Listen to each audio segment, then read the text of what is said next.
We all would have a list of best and worst years of our own. But this one year is said to be the worst year of mankind. Why is the year 536 said to be the worst year to be alive according to science? What happened? Keep watching to get all these questions answered.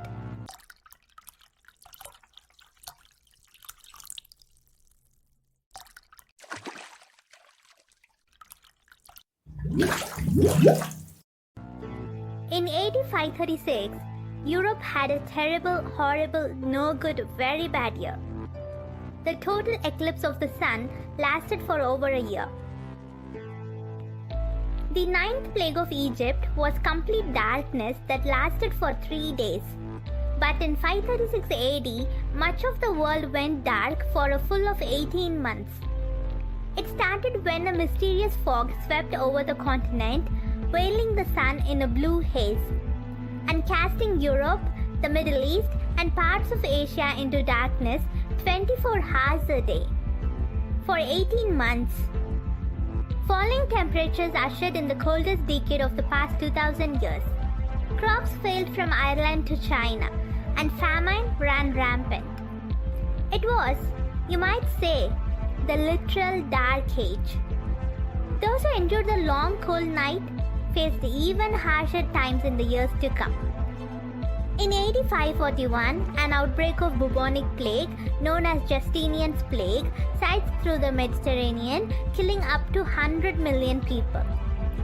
This series of events was, to put it in scientific terms, a total bummer. Michael McCormick, a medieval historian and archaeologist, recently told Science magazine that the year 536 was the beginning of one of the worst periods to be alive, if not the worst year. The Byzantine historian Procopius recorded in 536 AD in his report on the wars with the Vandals. During this year, a most dread portent took place, for the sun gave forth its light without brightness, and it seemed exceedingly like the sun in an eclipse, for the beams it shed were not clear. We surely know the adverse effects due to the lack of sunlight, ranging from vitamin D deficiency to crop failure. Some of the documentary evidence include Gaelic Irish Annals, which recorded the failure of bread from 536 to 539 AD, and further phenomena which reported by a number of independent contemporary sources, such as low temperatures. Even snow during the summer. Snow reportedly fell in August in China during the northern and southern dynasties, which caused the harvest there to be delayed. Widespread crop failures, a dense dry fog in the Middle East, China and Europe, drought in Peru, which affected the moche culture. Scientific evidence include tree ring analysis by dendrochronologist Mike Bailey of the Queen's University of Belfast. Shows abnormally little growth in Irish oak in 536 and another sharp drop in 542, after a partial recovery. Similar patterns are recorded in tree rings from Sweden and Finland, in California Sierra Nevada, and in rings from Schiele and Fidzoya trees. Ice cores from Greenland and Antarctica show evidence of substantial sulfate deposits in around 534, which is evidence of an extensive acidic dust veil. It has been conjectured that the changes were caused by ashes or dust thrown into the air after the eruption of a volcano, a phenomenon known as the volcanic winter, or after the impact of a comet or meteoroid. The evidence of sulfate deposits in ice cores strongly support the volcano hypothesis. The sulfate spike is even more intense than that which accompanied the lesser episode of climatic aberration in 1816, popularly known as the year without a summer, which has been connected to the explosion of the volcano Mount Tambora in Sumbawa. In 1984, R.B. Stoddard postulated that the event might have been caused by the volcano Rabaul in what is now New Britain, near Papua New Guinea. In 1999, David Key suggested that the volcano Krakatoa exploded at the time and caused the changes.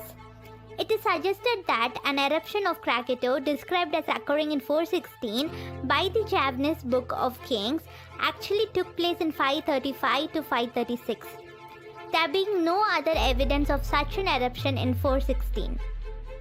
In 2009, Dallas Abbott of Columbia University's Lamo-Doherty Earth Observatory in New York published evidence from Greenland ice cores that multiple comet impacts caused the haze. In 2010, Robert Dull, John Soughton, and colleagues presented evidence suggesting a link between the TBJ eruption and the 536 event. Although earlier published radiocarbon evidence suggests a 2 sigma age range of 408 to 536, which is consistent with the global climatic downturn, the connection between 536 and TBJ was not made explicit until the research of Central American Pacific Margin marine sediment cores. This one by Stephen Cottrolf and colleagues showed that this TBJ eruption was much larger than the previously thought one. In 2015, study further supported the theory of a major eruption in 535 or early 536, with North American volcanoes considered as a likely candidate. It also identifies signals of a second eruption in 539 to 540, likely to have been in the tropics, which would have sustained the cooling effects of the first eruption through to around 550.